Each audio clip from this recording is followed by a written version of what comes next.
കൊല്ലം ശക്തികുളങ്ങരയിൽ 11 kV ലൈനിൽ നിന്ന് ഷോക്കേറ്റ് കരാർ തൊഴിലാളി മരിച്ചു. ജാർഖണ്ഡ് സ്വദേശി സുരേഷാണ് മരിച്ചത്. പോസ്റ്റ് സ്ഥാപിക്കുന്നതിനായി ലൈനുകൾ ഓഫ് ചെയ്തെങ്കിലും വൈദ്യുതി പ്രവഹിക്കുകയായിരുന്നു. കൂടുതൽ വിവരങ്ങളുമായി ഇപ്പോൾ കൊല്ലത്ത് നിന്ന് ഷമീർ അബ്ദുൾ ചേരുകയാണ്. ഷമീർ, വളരെ ഗുരുതരമായ ഒരു അനാസ്ഥയുണ്ടായി എന്ന് മനസ്സിലാക്കുന്നു. എങ്ങനെയാണ് സംഭവം? എപ്പോഴാണ് ഈ സംഭവം ഉണ്ടായത്?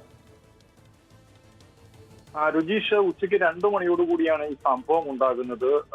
ശക്തികുളങ്ങര കുരിശടിമുക്കിൽ പുതിയൊരു പോസ്റ്റ് സ്ഥാപിക്കുന്നതുമായി ബന്ധപ്പെട്ട് KCBയുടെ 5 തൊഴിലാളികളോട് എത്തുകയും ജാർഖണ്ഡ് സ്വദേശിയായ സുരേഷും മറ്റ് 4 പേരും ചേർന്ന് പുതിയ പോസ്റ്റ് ഉയർത്തുമ്പോൾ ആ പോസ്റ്റ് 11 kVയിലേക്ക് തട്ടുകയായിരുന്നു. പെട്ടെന്ന് തന്നെ 11 kVയിൽ നിന്നും വൈദ്യുതി പ്രവഹിച്ച കൂടെ ഉണ്ടായിരുന്ന 4 പേർ തെറിച്ചു വീഴുകയും സുരേഷ് സംഭവ സ്ഥലത്ത് തന്നെ മരണപ്പെടുകയുമാണ് ഉണ്ടായത്.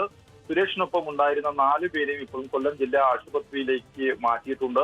സുരേഷിന്റെ മൃതദേഹം ഇപ്പോൾ കൊല്ലം ജില്ലാ ആശുപത്രിയിലാണ് ഉള്ളത്. എന്തായാലും ഗുരുതരമായ ഒരു അനാസ്ഥയാണ് അവിടെ ഉണ്ടായിരിക്കുന്നത്. ഇത്രയും വലിയൊരു വർക്ക് നടക്കുമ്പോൾ വൈദ്യുതി പ്രവാഹം ഇല്ല എന്ന് ഉറപ്പുവരുത്തേണ്ടതുണ്ട്. പക്ഷേ KCBയുടെ വിശദീകരണം ഇത്തരത്തിലൂടെ വൈദ്യുതി പ്രവാഹം ഇല്ല എന്ന് ഉറപ്പുവരുത്തിയ ശേഷം മാത്രമാണ് അവിടെ അറ്റകുറ്റപ്പണികൾ ആരംഭിച്ചതെന്നാണ് KCB പറയുന്നത്. എന്തായാലും സംഭവം ബന്ധപ്പെട്ട് KCB അന്വേഷണം നടത്തുന്നുണ്ട്. എന്തായാലും ജാർഖണ്ഡ് സ്വദേശിയായ സുരേഷ് മരണപ്പെട്ടിരിക്കുന്നു. ബാക്കിയുള്ള 4 പേർ, സഹതൊഴിലാളികളായ 4 പേർ ഇപ്പോൾ പൊള്ളലേറ്റ് ചികിത്സയിലാണുള്ളത്. രുചീഷ്.